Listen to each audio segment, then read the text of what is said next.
Hello, everyone. So glad to have you here for our Washington Earthquakes and Tsunamis 101 webinar. Thank you so much for taking time out of your busy schedules to learn about our Washington State geohazards and how to prepare and stay safe. We are the Hazards and Outreach team at Washington State Emergency Management Division. My name is Kadrina Quaquep, and I am the Functional Recovery Project Manager and also leading this webinar. Joining me is Ty Brown-L, our Tsunami Program Coordinator, Holly Stark, our Outreach Program Manager, and Brian Turbush, our Earthquake and Volcano Program Manager, who will also be handling questions in the Q&A. So for the agenda today, part one, we will be going over earthquakes, Washington earthquakes, as well as earthquake safety. For part two, we will be going over tsunamis, as well as alerting and evacuations. And then closing out of this webinar, we will have our part three, which is preparedness planning and how that starts at home. And just as a quick aside, what is the Great Washington Shakeout? It is the world's largest earthquake and tsunami drill. It happens every year on the third Thursday of October. This year, it's October 16th at 10:16 a.m. Originally, it started off as a one-time event in California, and then since then, millions of people have been participating in every year worldwide. Washington State has one of the highest registration rates, so please join us and register for Washington State. I put that QR code right in that corner there. Think of this as an annual reminder to practice what would happen if there was an earthquake and or tsunami right now. What would you do? How would you prepare? What would be your next steps? How would you communicate with your family? Participate, and then even though Shakeout is on October 16th at 10:16 a.m. this year, your participation in this drill does not have to strictly be on October 16th. Earthquakes are unpredictable, but earthquake drills don't have to be. You can plan them to be convenient for you, because the big idea is just to be able to practice that earthquake drill and that tsunami evacuation. It can be a different day. Just the big thing is to practice. And moving on, so why is shakeout important in Washington State? Well, Washington State has the second highest earthquake risk and one of the highest tsunami risks in the United States. Being Washington State residents, we are exposed to these hazards such as the Cascadian subduction zone, also known as the big one, probably our most famous earthquake source, which is estimated a magnitude 8 to 9. Subduction earthquakes have broad-reaching impacts. As you can see on the screen here, it reaches past Vancouver Island and can go all the way down to Northern California. I'll show that more on the next slide. We also have deep slab earthquakes, which originate in the subducting Juan de Fuca plate. These take place deeper beneath the surface and take place more often, every 30 to 50 years. For those of you who were in Washington State in 2001, the 2001 Nisqually earthquake was a deep slab earthquake, which was a magnitude 6.8. We also have surface crustal faults, and these faults go all across Washington State, eastern and western Washington, and pose risks for all folks in Washington State. This is not something that is limited to one area, which is typically what people think about for earthquakes in Washington. This is something that is far-reaching across the state.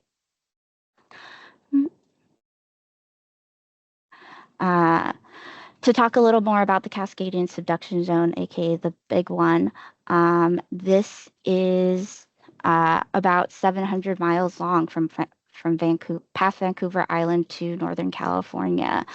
It doesn't happen very often, but when it does, its impact is significant and widespread, estimated to be about 3 to 6 minutes long, and which is the longest shaking of the three types that we're going over today. And these can cause a magnitude of 8 to 9 earthquake.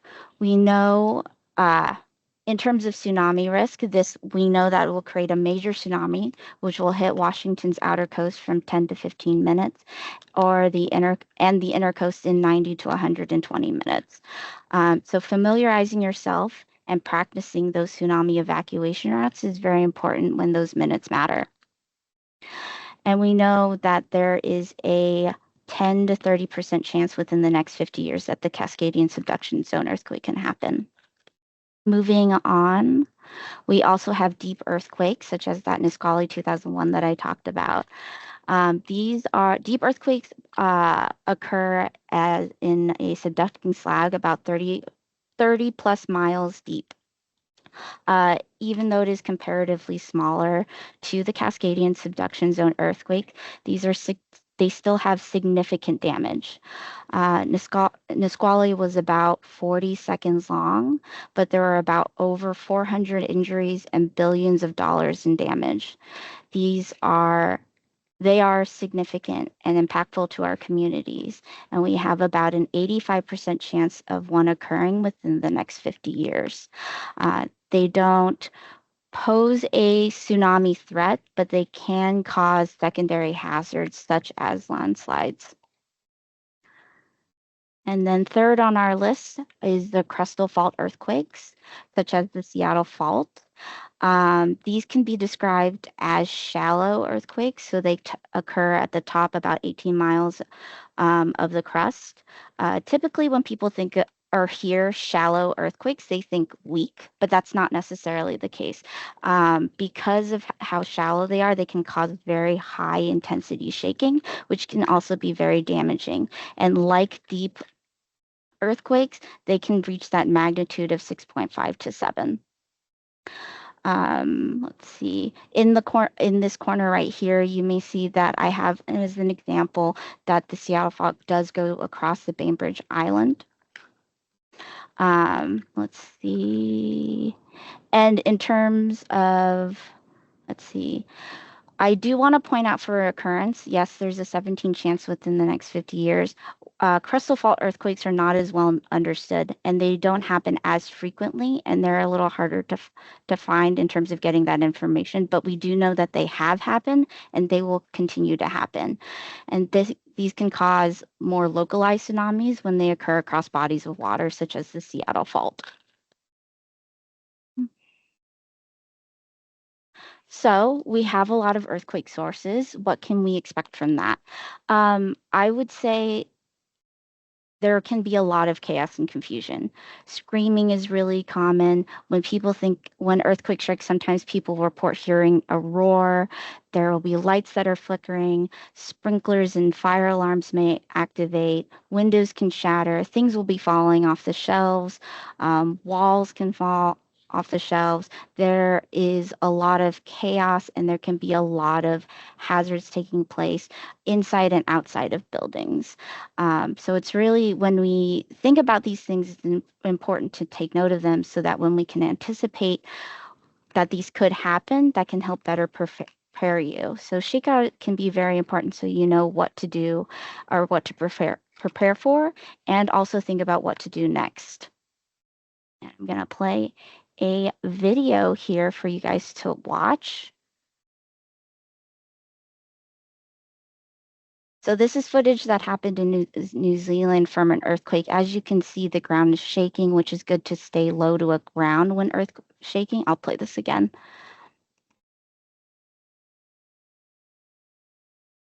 Something to take note that this is footage about 10 to 15 seconds, but the damages to the earthquake happen very quickly, and they can be very large and impacting.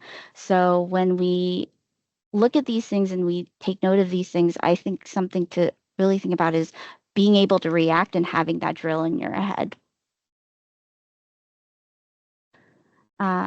Earthquakes can also cause secondary hazards such as landslides, ground liquefaction, building damage, as we saw from the video, as well as fires. In the San Francisco 1906 earthquake, the earthquake caused a fire that that did burn down the city.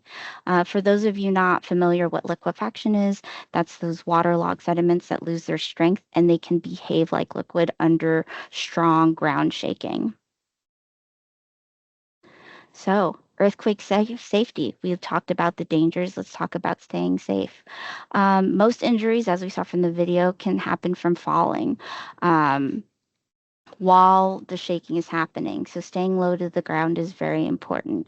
There's also going to expect a lot of falling or flying objects occurring. So, it's good to take that drop, cover, and hold stance. Um, so, when you feel shaking or get an alert, let's for those of you really familiar with practicing this in schools, that drop, cover, and hold on. In different situations, that can uh, illustrate in different ways. For instance, if you're in bed, you want to stay in bed, you want to hold on, and you want to protect your head. If you are outside, staying away from buildings or walls or power poles, because those things can fall or slough off like a curtain wall. If you're in your car, you want to pull to the side of the road, put your hazards on, and get low into your car and get the cover from there. If you're in a wheelchair, put on your brakes and protect your head. And something that you can do when you're in just through your daily life, just thinking about if an earthquake happened now, have that mental practice of like, what would you do in that situation? So, we talked also, let's talk a little bit about ShakeAlert. So ShakeAlert gives you that seconds of warning before an earthquake starts. The way it works is that there are several different seismic sensors across the Pacific Northwest, and when an earthquake happens, there are P waves and S waves. P waves is kind of that first, so I would say some very smart people came about and realized that when an earthquake happens, there are P waves and S waves. And with a P wave, that kind of gets that initial alert that can be brought to your phones. Excuse me, I'm going to take a moment. Um, let's see. So, when a P wave is detected, the data is transmitted to a bunch of processing centers, and it can be quickly analyzed and estimate where that earthquake location is, what that magnitude is, and the extent of the potential shaking. Then that sends out an alert, which you can actually have that be alerted to you on your phone. This process happens faster than an S wave. The S wave is typically what people associate with the earthquake shaking. How do we get those early warning systems or that ShakeAlert? If you have a smartphone, you may already have it. The pretty much the excuse me, the Brian, do you want to take over the ShakeAlert the notifications? Sure. Thanks, Katrina. So yes, in Washington, you already have ShakeAlert earthquake early warning on your phone. So that's something everybody should be excited about. We want to help you find out how to find this. So if you get wireless emergency alerts, for example, if you get Amber Alerts, if you've ever received one of those, you already have this on your phone. All you have to do is make sure those are on. Now, in practice, this is kind of the slowest version of that, but you can also enable local awareness if you have an iPhone. If you have an Android phone, there is an earthquake alerts setting that will already alert you about these earthquakes as they happen.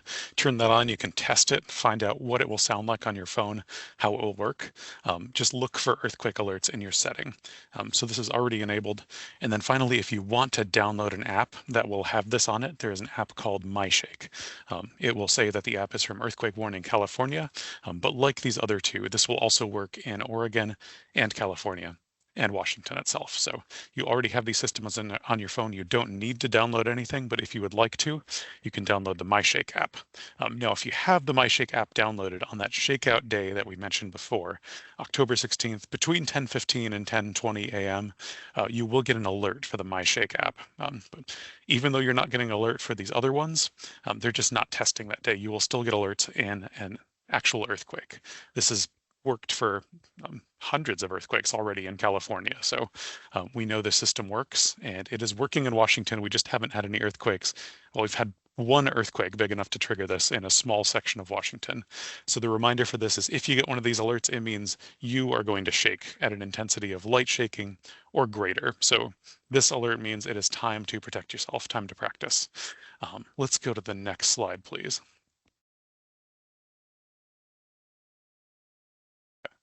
And then for this, we just want to mention that while everybody getting it on their phone is a very important step here, this can be a huge tool to help you be safe. 10 seconds of warning, possibly more, possibly less, but that alert giving you seconds of warning to let you know this is an earthquake, because sometimes people spend those first couple seconds of an earthquake going, is this an earthquake? Why is the ground shaking? That confirmation on your phone will really help you know it is time to protect yourself. So really helpful to have. But for some other situations, this system can also help us to mitigate some of the damage. We've learned a lot from Japan that also uses a similar system, like slowing passenger trains so that they are going slower if they fall off the tracks. Hopefully they won't at all. Minimizes the damage to the trains themselves, and most importantly, stops injuries, lessens the injuries of the people on board. But think about other things this could be used for, like returning elevators to the nearest floor, opening firehouse doors so they don't get jammed by the shaking. And then one that's actually happening in a lot of Washington schools right now is announcing over the PA system, because maybe students have to have their phones off or something like that during class. So I want to make sure that students can actually protect themselves during the earthquake. There's a huge number of other ways this can be used to mitigate earthquake damage here in Washington, in addition to just getting that warning, know it is time to protect yourself. So we need to learn more. I have an email on here. You will get this emailed out afterwards, but the main thing we want you to know is you can get this on your phone and find out ways to do that at shakealert.org or mil.wa.gov/alerts that we will share soon as a link. So yes. Next slide, please. Okay. And thank you, Brian. And we will hand this off to Ty to talk about tsunamis. Perfect. Can everybody hear me? Yes. Perfect. Next slide, please. We're going to be talking about Tsunami 101. So these are all things that you should know, very baseline information. We can go super scientific, but today is supposed to be high level and make sure something that you can digest today. Okay, so Washington, like they mentioned, is tsunami country. We have over 3,000 miles of beautiful shoreline in the entire state. In part of those, we have the 31 ports and over 90 port-run shipping terminals, marinas, and harbors, right? So we have a lot of things going on, which is it's great to be here, but some things to be aware of when it comes to tsunami. We have the two ports, Seattle and Tacoma, which happen to be the fourth largest container gateway in the U.S., the 7 Coast Guard stations and 4 Navy bases, and the largest ferry system in the U.S. Okay, so because of all that stuff that we got going on, we get millions of tourists that come here who want to enjoy the beautiful sunrise, summers, Mount Rainier, and all these different types of things. Because of that, we have identified that over 175,000 to 300,000 people are working, living, and recreating in tsunami hazard zones at any given time. That includes 9 a.m., that includes 2 p.m. and 2 a.m., right? There's always people around.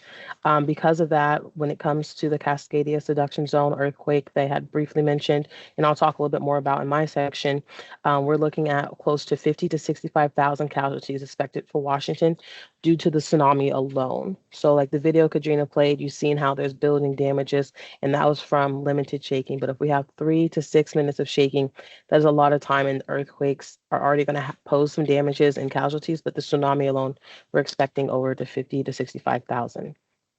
Next slide, please. So what is a tsunami, right? So tsunami is when there's a built up a lot of tension, and then that tension is released and causes a displacement of water. So it's going to be a series of long multiple waves lasting anywhere between 12 to 20 over 24 hours. Okay, so that's going to be a long wave. So usually waves, they come in and go out, come in and go out, but a tsunami wave, it just pushes in, flows straight, and it goes all whatever's in its pathway. It can be caused by the earthquakes, landslides, volcanic eruptions, and some other weather phenomenon. So there's multiple different ways to get a tsunami. It's just not earthquakes or anything like that. And being in Washington, having the mountains, we obviously have a lot of different ways that this can happen.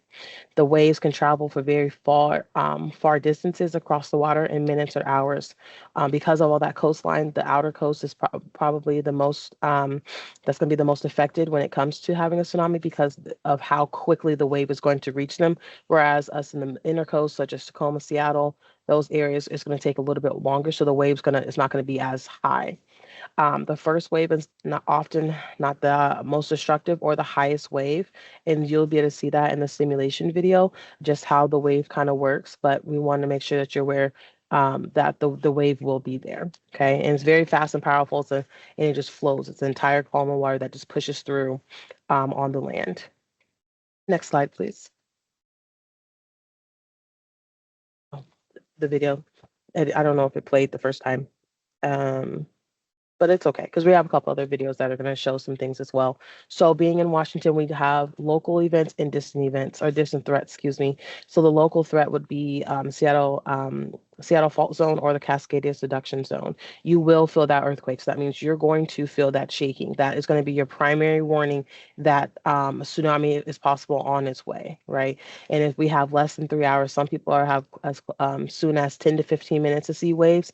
In other areas, will have a little bit longer time before they start seeing that first wave. And that when it's a local event, it's going to be the greatest impact is going to be on the coastline. So that's Ocean Shores, Aberdeen, Nia Bay, Westport, all those areas that are like right there by that water. Those people who are in those areas will have a lot less time to be able to react. And again, we're not moving until the shaking is done. So once the shaking is done, that is when we get into action and start moving into high ground. And then the distant events. So our primary distant threat is going to be coming from Alaska. So those ones you're not going to feel the shaking. It's too far away, and you're going to get alerts to your phone, right? The alerts, the wireless emergency alerts that Brian was talking about, and all the different apps and different ways to be alerted. That is going to be your primary warning that it happened, and it's going to be close to 3.5 to 4 hours before that first wave arrives. So it's going to be less inundation. It's going to be less impact to the inner coast, but we will see some effects. There was an 8.8 earthquake in Russia that happened little over a month ago now, and we had seen 1 foot waves. So that water traveled that far distance, and we still seen inundation and wave heights from local distant events. So those are things that as a bigger threat to the outer coast, but a smaller threat to the inner coast. Next slide, please. So this is one of our simulation videos for the Cascadia subduction zone. So we're going to have the earthquake itself, and I want you to pay attention to the wave height. So if you see that deep red is going to show waves over 10 feet or higher, and that blue is towards the bottom and it's going to be less than 10 feet. As you're watching the video play out, you can see a timer at the end, the bottom left-hand corner, that's showing how long this is happening. Okay, you see it pushing all throughout the water lines, and you see that red is coming back and forth. It'll be blue and then red, just like I mentioned. That first wave that may not be the highest or the most destructive, but that there's going to be a series of long waves.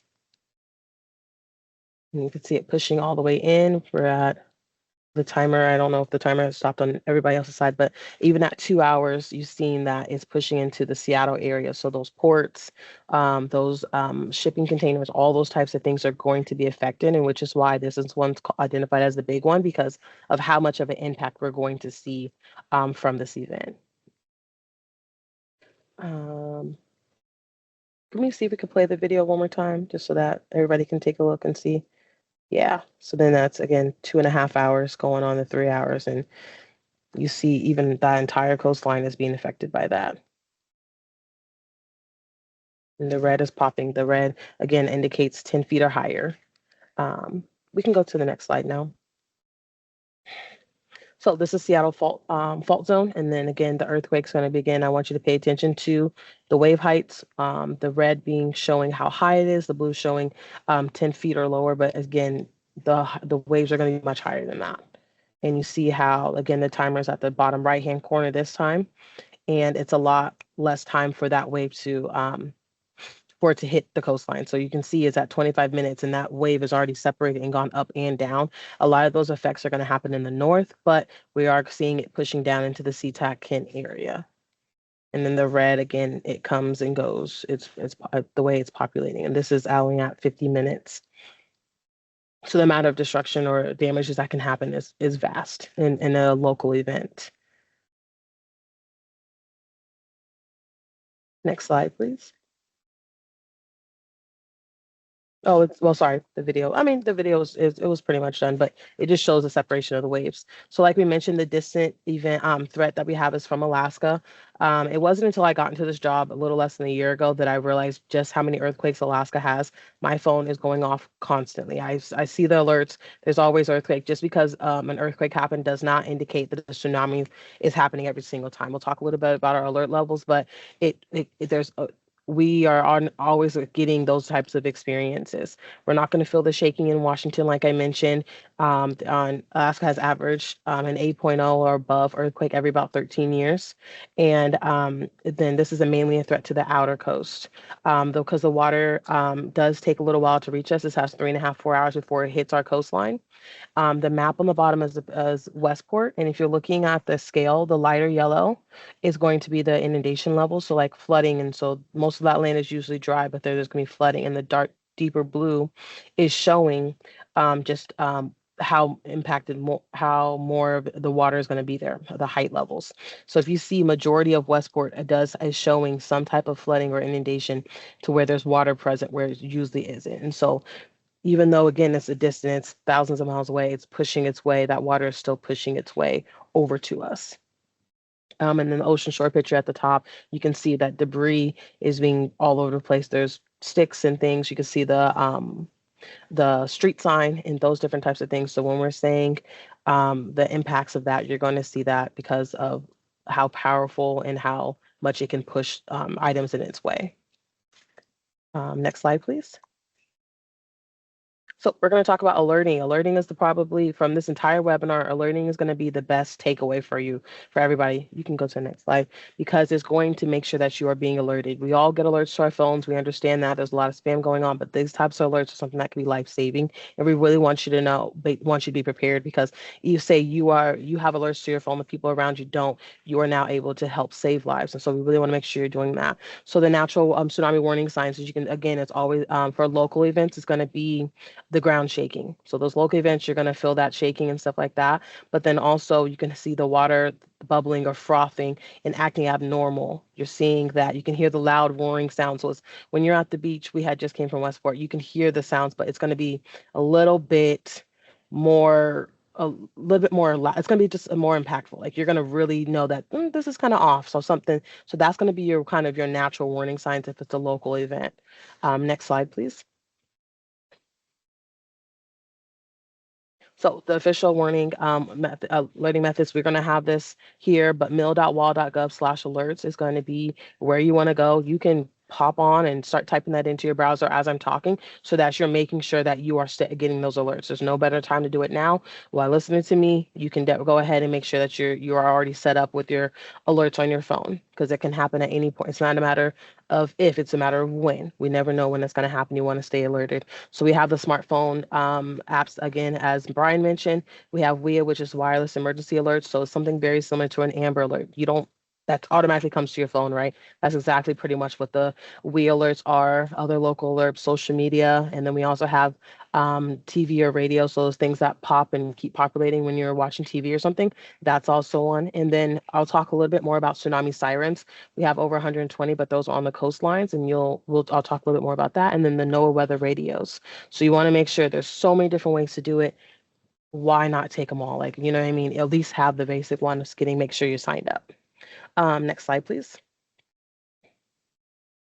So again, tsunami sirens, we have all hazard alert broadcast sirens. Like I mentioned, we have over 120 on the inner outer coast of Washington, right? These are for distance events. So this is that Alaska, maybe Russia, Japan, those type of events, because those are when we have a little bit more time to initiate those and let the people know that the tsunami is on its way.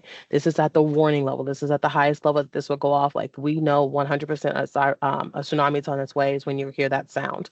It's only meant to be primarily meant to be heard outside. So it has a mile radius. So those people who are outside, you should be able to hear and know that this is time to go, get off, go inland and get to high ground, right? We have voices in English and Spanish, and it's going to keep going on and keep lapping and over and over and over until it stops. And so Again, we have mentioned the shakeout. These sirens are going to be tested so where people can hear that sound. So October 16th, 10:16 a.m., those sirens will go off. It's not an emergency. It is for us to test and make sure that people are aware of what does it sound like, and how and where they're at in that moment to see what they may need to do in that time. Next slide, please. Okay, evacuation, right? So we know how to get alerts. Now it's time to figure out what to do after that alert comes. Next slide, please. The first thing is drop, cover, and hold on. We're not running, we're not driving. As you've seen in a couple other, there's different things that can happen from the earthquake alone. Buildings can drop. We have the liquefaction, we have the landslides, we have fires. So you're just want to survive. The first thing you want to do is survive that earthquake. Drop, cover, and hold on. And then after that, we're going to move into the next one. Next slide, please. Okay, so now once the ground stops, right? We're not running, moving, none of those types of things. We're staying in place. Once it's safe to move, you're gonna go ahead and grab your go bag and you're gonna head to high loud. We're not wasting our time checking for alerts because the ground shaking is your alert. That's how you know a tsunami is possible. It's on its way. You're getting out of the you're getting your stuff and you're moving, right? We're not looking to see if the we is coming or anything like that. You're on your way and you're going. And then we're going to high ground or inland, depending on where you're at. You may be near high ground, right? Or you want to just move into where you're going to be safe. Next slide, please. Okay, be prepared to walk, right? So last week my team went out to Westport and we walked the evacuation route. I think it took us about 20 minutes, right? And that's with no ground shaking, no damage. But when the earthquake happens, and it depends on how long it's shaking, you never know what's going to happen. So you really want to make sure you're prepared to walk. There's no need to run. Again, it was over a mile. I don't know. I haven't ran a mile since I was in school. So I don't know if you guys understand how long it is. You want to make sure that you're taking the proper measure, and then you're making sure that if you're with children or if you're with someone else, you want to stay together and make sure you're protected. Okay, so we're going to be walking, and it's important to make sure that the roads stay open. This is why we're not getting in our car. You may not even be able to drive anyway, so you want to make sure you have your bag and you're walking your evacuation route. Next slide, please.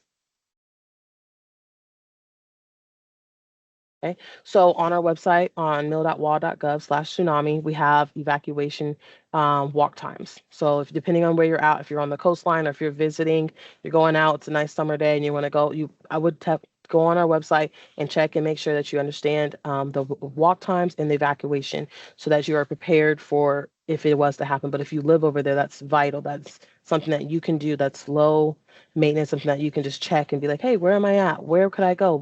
And you can talk with your family, build a plan, make sure that you're prepared as possible so that you know what to do in those types of moments. And practice makes perfect. We want to keep practicing, try a different route. If you're driving, check a different route out on the way home and trying to see like, okay, so I would have to walk through this neighborhood or this and go through here. You just never know. So you want to be as prepared as possible. Next slide, please. Okay, we want you to enjoy Washington. Washington is beautiful. That's probably why a lot of us live here. Go out, enjoy yourself, but just be prepared. That's the only thing that we can ask of you guys is to be prepared, know your hazards. If you're in the inundation zone, you want to make sure that you're aware of that. Learn your evacuation routes if you live over there. And if you are visiting for an extended amount of time, you want to make sure that you know what to do. And then also, again, alerts. I hope everybody's saying that with me. Alerts. Go get your alerts, sign up. Go make sure you have your go bag. We're going to talk about that. Get in contact with friends and family. You want someone who's out of state. Say you're in that zone and you live there, you should probably be connecting with someone who's out of state so you can communicate them in the event that you go through this type of experience. Keep your eyes open, have fun. We just want you to be prepared. And after that, I'll pass it back to Katrina. Thank you. Oh, Holly. Thanks. Yeah, thanks, Ty. I have the honor to introduce Holly to talk about preparedness at home. Oh, good. I'm in a forest. I'm so excited to be here and wanted to thank you for spending your time, your lunch hour with us to learn about these hazards and how we can prepare for them and be protected against them. Go ahead to the next slide. So here in Hazards and Outreach, we like to break it down into 3 simple steps. We don't think preparedness should be complicated. It shouldn't be overwhelming or scary. And so we just break it down and make it easy for you. And those 3 simple steps are: number 1, know your hazards and take steps to reduce your risk. Number 2, make plans. And number 3, gather supplies. And we're going to go into that a little bit more deeply so that we can be 2 weeks ready. Next slide, please. So know your hazards and reduce your risk. So if you look at here, we've already talked about earthquake and tsunami in great detail, because those are some of the 2 biggest ones that we want to prepare Washingtonians and our visitors for. But we also have 5 active volcanoes. And then we have some of our lower consequence, but more frequent hazards that we talk about very often. We have high heat and drought, which actually is the #1 killer in the United States, is that high heat, especially places that didn't typically see high heat before, and some places that weren't built with air conditioning. They can be really hard on our vulnerable populations. We've got severe storms and flooding. We are prone to landslides here, especially after a heavy rain or those floodings, or they can come in conjunction with earthquakes. And we also have wildfire, and we're seeing wildfire more and more encroach across the Cascades and into the western part of the state. So these are all things that we need to be aware of and to understand how they can impact our communities. All right, next. All right. Well, we've harped on this a lot, and for good reason. This is the #1 step I always tell people to do to reduce that risk. Not only to sign up for alerts, but to understand how they work and what the protective action is that we're asking you to do. So if you're getting an alert from earthquake early warning, like we spoke about before, we're asking you to drop, cover, and hold. We're not asking you to mill around or wait. We want you down on the ground, covering those vital parts of your body and staying there until the shaking stops. If you receive something else, either through an opt-in once you sign up for an alert, or through the wireless emergency alerts, we're generally asking you to do something. That might be take shelter, it might be evacuate, and we're doing that to protect you and keep you safe.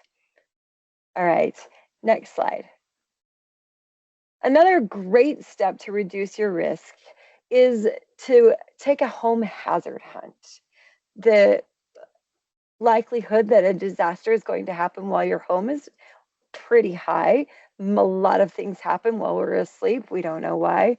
But you spend a lot of time in your bed or in your home with your family. And so it's a really great place to start to think about your safety and your protection. So for earthquakes, you can, we always like to say, remove that bowling ball collection from above your bed. We don't want it there. You can store it somewhere else. Make sure that your picture frames and any heavy artwork is secured well. Your bookshelves are secured to the wall. Those can pose risks to your bodily health, but they can also store some of your very most valuable things. You don't want your $1,000, $2,000 television toppling over and having to replace it. So just make sure those things are strapped down. If you're thinking about these big hazards that we've been talking about, flooding and earthquake, and preparing for those, the likelihood that you're prepared for something else is, going to be higher. If you're baby proofing your house, those are also great steps to make your house more earthquake proof. And you can go as big or as small as you are capable. Maybe you don't have the skills necessary to strap your water heater. Maybe that's something you're going to need to phone a friend for. But you do have the ability to move some of your heavier kitchen items down to the bottom shelves where they won't fall on you and break. And then other mitigation things, these non-structural things, you can go to the next slide as well.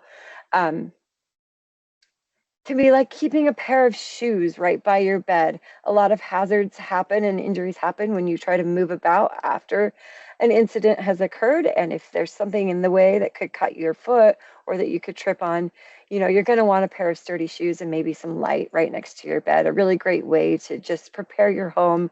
I get up in the night for lots of different things. I also have 3 children. And so that's one of the first things I do before I go to bed is just clear a path.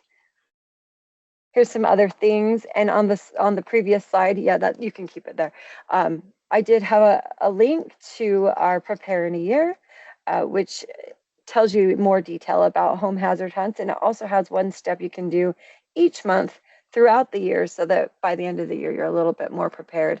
And it just breaks it down. Again, the idea here is to keep things simple and not overwhelming. We want you to take those steps rather than give up before it even starts. All right, so step 2 is make plans. And I like to talk about sort of the big three: plan for communication, evacuation, and reunification. I always tell this story. I am a mom of three. I have two kids in two different schools and one who just recently graduated high school. And it's just the four of us. And at any given time during the day, like right now, I'm at work. I've got one at home. I have one at a school, at his tech school, and one in junior high. We're separated. So it's really, really crucial that we think about the makeup of our family or the makeup of our community and how we're going to communicate to them in the event of a disaster or a hazard impacting our areas where we live, work, and play, and how we're going to talk to each other, and what is that plan for if we need to evacuate our work or if we need to find each other again. And so some of those things might be calling your school and finding out what the reunification plan, if something happens there or if something happens broadly. It might be finding somebody that's outside of your area, like an out of area contact that everybody can communicate to, that they are okay or that they need help, so that there's one person who is not impacted by the disaster, who is that conduit for the information. An evacuation out of your neighborhood, maybe finding one or two routes that you can safely take depending on the hazard, or just evacuation out of your house if it's necessary for a fire, or if you're not structurally sound anymore after an earthquake, and what are the safest paths out of there. And then I know Ty said practice makes perfect, but I always like to say practice makes permanent, because the likelihood that we're going to behave perfectly during disaster is pretty low. But the more we practice it, the more we empower our family members to be part of that preparedness, the better off we are going to be. And it'll be a part of our muscle memory and a lot easier when that time does come. All right, next slide. And lastly, in the three steps is gather supplies. And that we like to say is the first thing we really want everybody to do is gather supplies for a go bag, or you might heard it called a 72-hour kit or a go kit. Those are the things that you would need to grab and go. They're very vital to have in your vehicle if you get stopped on the freeway or separated there, or you can have them at work, or, you know, again, those small things right by your bed. Some of the things on here, we did it all in iconography for you, so it wouldn't be a super text-heavy slide, but medications, important documents, a light source, tools, chargers if you're going to leave your home and go to a shelter. One of the misconceptions that a lot of people have is that everything you need is going to be there. It's not. It's going to be a roof over your head, possibly some food. So, you know, the things that you need to survive for a few days as comfortably as possible. Food. If you look at the canned food, you will see right next to it is a can opener. Canned food's not really great for you if it doesn't have any pop tab. Can't open it if you don't have a can opener. Some of your personal hygiene supplies, a crank radio or a NOAA weather radio, which we highly, highly recommend people have, so that you can get information from a different source that is not going to be power or Wi-Fi dependent. Sturdy shoes, water, first aid, cash on hand, and batteries, extra batteries. And then if you'll look at the bottom, we do this in a continuum. You might be this guy with the question marks that's on the lower left-hand side. Where do I start? Hopefully after today, you have a few actionable steps that you can take.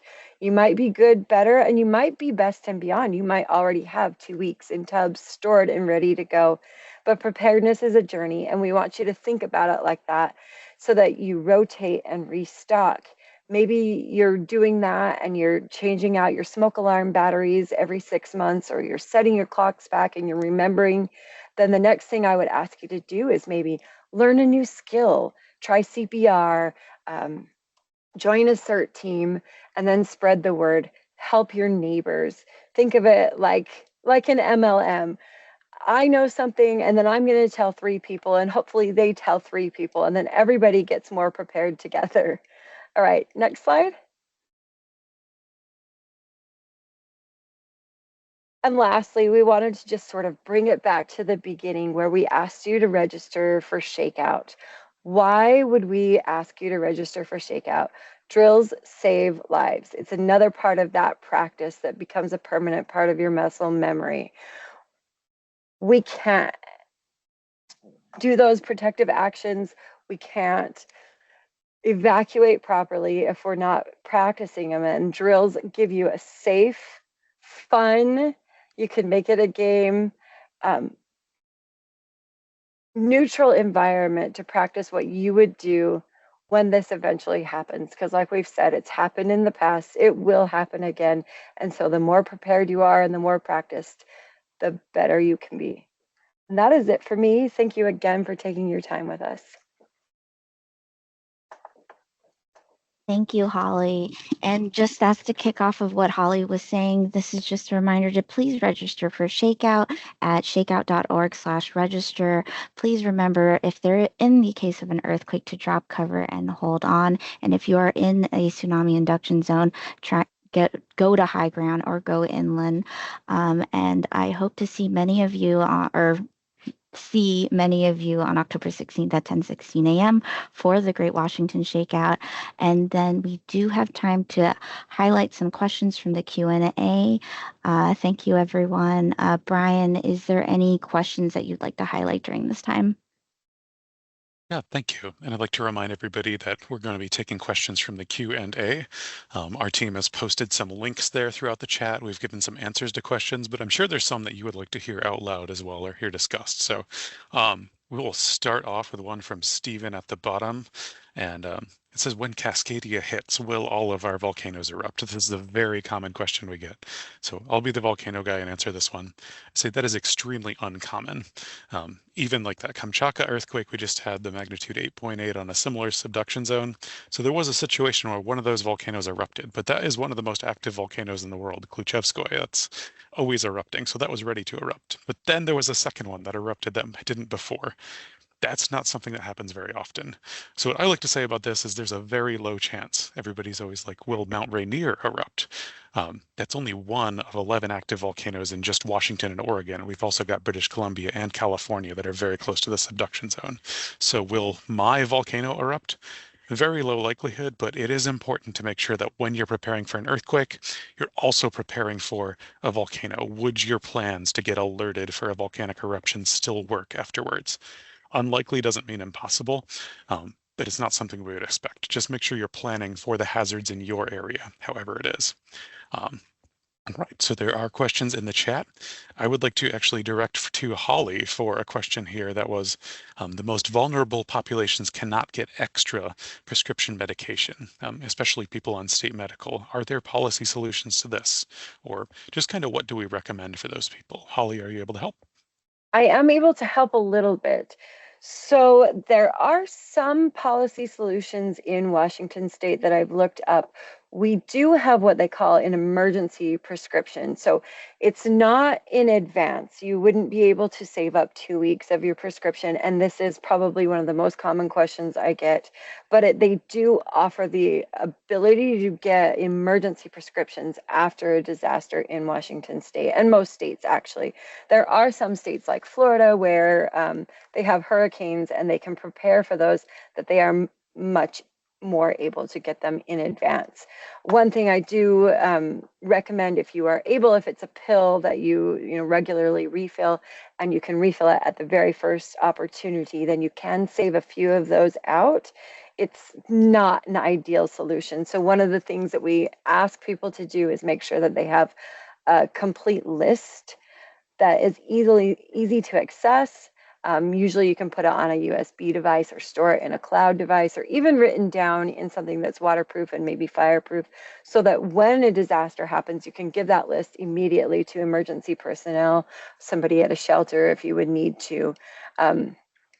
It's not an ideal situation. I can say that there is a group of access and functional needs people throughout the state that do meet regularly, and they're working toward other policy solutions, but it's not complete yet. And we love to hear your voices and understand those needs so that we can speak to the legislation and get that better. Thank you, Holly. And I'm seeing a couple people with hands up. Just to remind, we don't have a system where you can ask questions out loud. We only have the Q&A here. So apologies if that's inconvenient, but this is the way we have it. We have a question here about, can we share why earthquake alerts are available on Androids but not iPhones? And are there plans to add to iPhones? Katrina, would you be able to clarify this? It's a good question. Oh yeah, absolutely. So my apologies that that wasn't clear, but the iPhones do have that shake alert function of that early alert function for earthquakes. It is through the wireless emergency alerts, so it is available in iPhone. When we did that call out for Android, it wasn't to say that only Android had that available. It is available for all smartphones. Yes, thank you. And as we've said a number of times, if you want to learn more about how to get those alerts, whatever kind of phone you have, mil.wa.gov/alerts.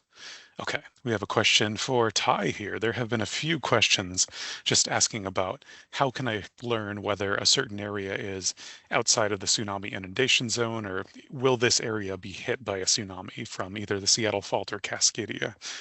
Ty, where can they go to learn more information about that?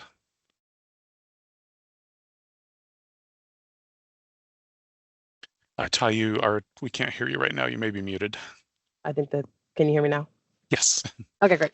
Mil.wa.gov/tsunami will have walking maps, inundation zones, all the things that you need for tsunami to identify where you're at. So if you head over to that website, you should find everything. If not, you can email publiceducation@mil.wa.gov and we can help you find it if you're not able to do it on your own or you just want some assistance. But please reach out. Thank you for that. We have another one that I think would be good for Holly to answer. We asked about how do we move people with zero mobility, because that's a situation we run into a number of times when we talk about evacuation. Do you have any thoughts on that? One thought I would have is to use that mil.wa.gov/alerts to find out where your local emergency managers are. A lot of times your mobility, especially for evacuation, is going to be planned at the very, very local level. And so getting in touch with them and learning what plans they have in place for moving people with mobility issues. If you're a caregiver for people in a long-term facility, it's, creating those plans with as many people that are involved with the planning as possible so that we can all be empowered. So do they live in a long-term care facility, and then reaching out and what are your plans for evacuation? How are you going to mobilize them? If they live in your home, who can you count on? It might be somebody at your local emergency management has a plan for that kind of transportation, and a lot of them do through exercises. And it might be, hey, I need to call my neighbor that might have a van that can fit more people, that move my person in a wheelchair or that has limited mobility. It's a network of people that can help, not one specific answer. Thank you for that. And yeah, everything is going to be very situation dependent on this. So think about what you do now, because you're going to need to do that in an earthquake as well. It's just going to be slightly more difficult in a tsunami situation. So practicing now is going to make you more prepared. That's the recommendation. And Brian, I will add that, please. When we do evacuations, especially like for wildfire, they come in levels, but there's nothing that says you can't start leaving earlier. So if you know that an evacuation might be coming and you have somebody with limited mobility, it might be the time to start moving them sooner. And you're not gonna, I think we all get into the fact that, oh, I'm gonna look dumb, or this might seem like a lot of effort, but it's definitely always better safe than sorry. And then if nothing happens, you can chalk it up to another time you got to practice. All right, I think we have time for one more question here. There's a lot of really good ones in the chat, and it looks like some people have also posted some answers. So hopefully that Q&A will be available for a little while afterwards. Let's see. We do have one about, is it recommended to stay inside apartment buildings after the initial earthquake? What are the next steps to take? This is a really fantastic question because we always talk about drop, cover, hold on during the quake, but what are the next steps? And you don't need to evacuate the building unless, of course, you're in a tsunami zone. Once that shaking stops, you want to get to high ground or inland as quickly as possible. But the only other times you'd really need to make sure you're leaving the building are if it's on fire, if you smell smoke, if you smell gasoline, or some other type of natural gas that you don't normally smell there. If you see wires sparking, for example, that's a good time that you're going to need to leave because there is a major fire hazard. And then if you see major cracks in structural walls, so maybe not the internal walls of the house, but structural ones, cracks that'll typically look like X's, you might need to get your building evaluated in order to see if it's safe. But in general, those are the only times you'd actually need to leave your building. There might be damage to like the infrastructure and things. That means you might need to kind of camp indoors for a little while afterwards, but it's better to have a shelter than no shelter as long as it's still safe. Okay. Thank you everyone for the excellent questions. Just a reminder, if you have any additional ones that we didn't have time to answer, your time is valuable, so we want to make sure we give it back to you. public.education@mil.wa.gov. Please feel free to reach out to us there, and we'll get you connected with the best resources we can. Katerina, would you like to wrap us up? Thank you, Brian. Just as a big thank you for taking some time from your busy schedules to join us and talk about earthquakes and tsunamis. Again, if you have any questions, you can email us at public.education@mil.wa.gov. And this ends our presentation, so you guys may drop off the call.